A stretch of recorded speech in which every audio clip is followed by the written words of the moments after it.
기후변화 하면 딱 떠오르는 게 뭐죠? 아마 대부분 이산화탄소를 꼽으실 거예요. 그렇죠. 우리 시대의 뭐랄까, 최종 빌런 같은 존재죠. 그런데 만약에요, 이 악당이 사실은 영웅이 될 수도 있다면 어떨까요? 오늘은 바로 그 놀라운 반전의 가능성에 대해 한번 파헤쳐 보겠습니다.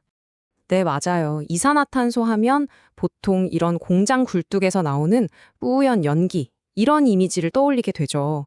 기후변화의 주범이라는 꼬리표가 항상 따라다니잖아요. 그래서 지금까지 우리는 이걸 어떻게든 줄이고 또 없애야 할 그런 대상으로만 생각해왔던 게 사실입니다. 그런데 말이죠. 여기서 관점을 아주 살짝만 바꿔보면 어떨까요? 이 골칫덩어리가 사실은 완전히 새로운 기회의 문을 여는 열쇠가 될 수 있다면요? 바로 이 질문에서부터 오늘 이야기가 시작됩니다. 네, 바로 탄소 포집 및 활용 기술, 우리가 흔히 CCU라고 부르는 기술에 대한 이야기입니다. 여기서 핵심은 활용이에요. 그냥 이산화탄소를 붙잡아서 땅속 깊이 묻어버리는 게 끝이 아니고요. 이걸 아예 쓸모 있는, 가치 있는 자원으로 완전히 새롭게 재탄생시키는 거죠. 그러니까 혁신적인 기술들은 이산화탄소를 더 이상 쓸모없는 폐기물로 보지 않는다는 겁니다. 오히려 아주 중요한 원자재로 보는 거죠.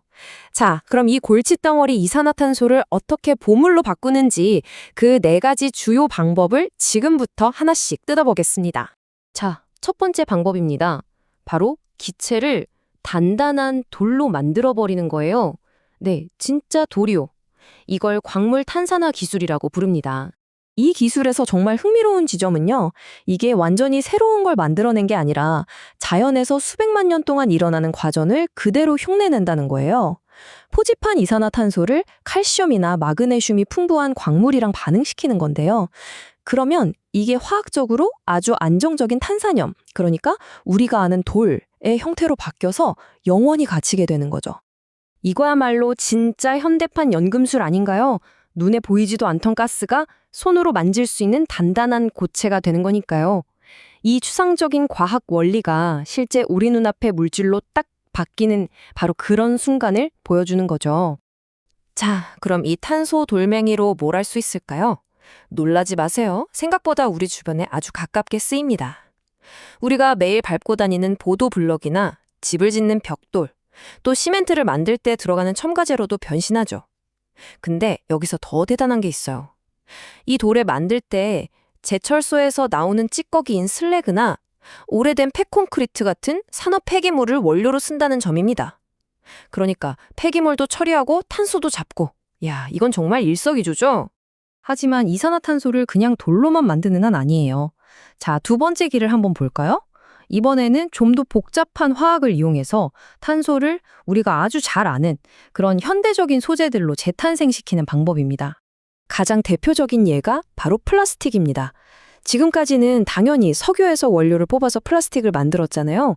그런데 이제는 포집한 이산화탄소를 그 원료로 쓸 수 있게 된 거예요. 말 그대로 탄소 원자를 레고 블록처럼 다시 조립해서 완전히 새로운 물질을 만들어내는 거죠. 구체적으로 어떤 제품들이 있냐고요?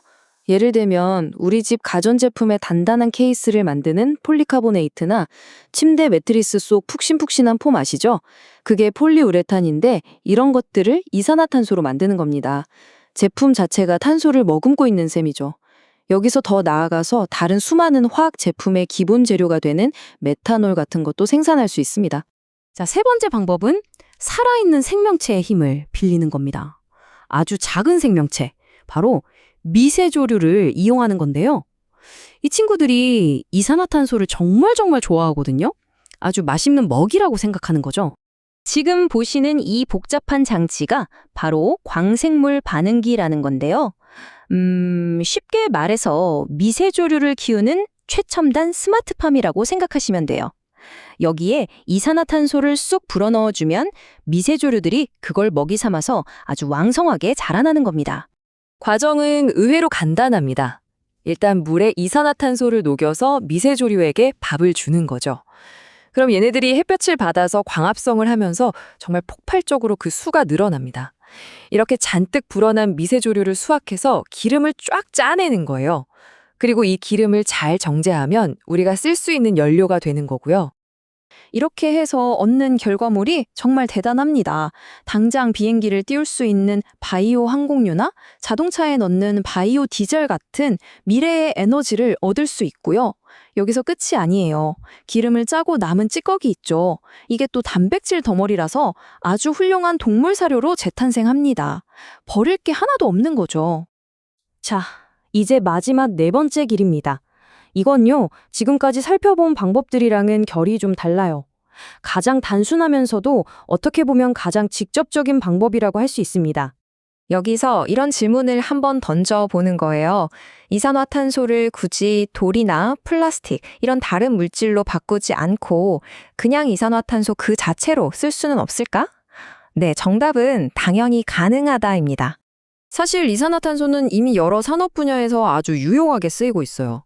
예를 들어 농업에서는요, 비닐하우스의 이산화탄소 농도를 높여주면 식물 광합성이 활발해져서 작물이 훨씬 더 잘 자랍니다. 우리가 마시는 콜라, 사이다의 그 톡 쏘는 맛, 그것도 이산화탄소 덕분이죠. 또 신선식품 배송할 때 쓰는 드라이 아이스도 바로 이걸로 만들고요. 심지어 다른 유해가스를 대체하는 친환경 냉매로도 활약하고 있습니다. 자, 지금까지 정말 흥미로운 기술들을 살펴봤는데요. 물론 이 모든 게 무슨 마법처럼 뚝딱 해결되는 건 아닙니다. 이 엄청난 잠재력 뒤에는 우리가 넘어야 할 현실적인 과제들도 분명히 존재하거든요. 그러니까 동전의 양면 같은 거죠. 한쪽 면을 보면 이 기술들이 탄소 중립을 앞당기고 버려지던 자원을 다시 쓰게 만드는 그런 엄청난 장점을 가지고 있어요. 하지만 다른 면을 보면 아직은 비용이 너무 많이 들고 기술적으로도 더 풀어야 할 숙제들이 남아있다는 거죠. 이걸 전 세계적인 규모로 확대하는 건 정말 쉬운 일이 아닙니다. 그럼에도 불구하고 전문가들은 한 목소리로 말합니다. 이건 선택이 아니라 필수라고요. 왜냐하면 이게 단순히 기후변화에 대응하는 것에서 그치는 게 아니라 완전히 새로운 산업 생태계를 만드는 혁신의 기회가 될 수 있기 때문입니다. 지속 가능한 미래로 가기 위해 우리가 반드시 가야만 하는 길이라는 거죠. 자, 이산화탄소.